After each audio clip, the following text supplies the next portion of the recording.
Xabaringiz bor.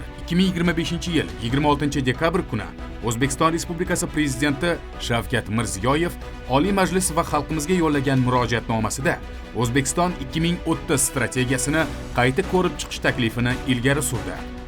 Ushbu taklif asosida global o'zgarishlar, zamonaviy tendensiyalar va yangi chaqiriqlarni inobatga olgan holda O'zbekiston 2030 strategiyasining takomillashtirilgan loyihasi ishlab chiqildi.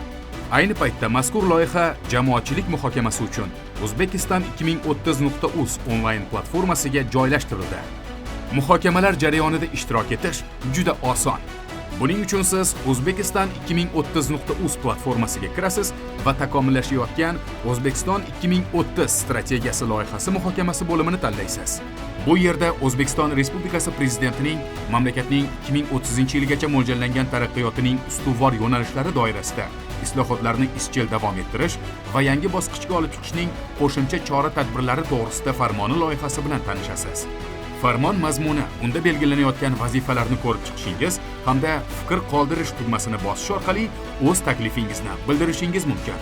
Shuningdek, platformaning O'zbekiston 2030 strategiyasi muhokamasi qismiga o'tib, yangilanayotgan strategiya yo'nalishlari, maqsadlari va uning samaradorlik ko'rsatkichlari bilan to'liq tanishib, fikr qoldirish tugmasini bosish orqali o'z taklif va mulohazalaringizni kiritishingiz mumkin.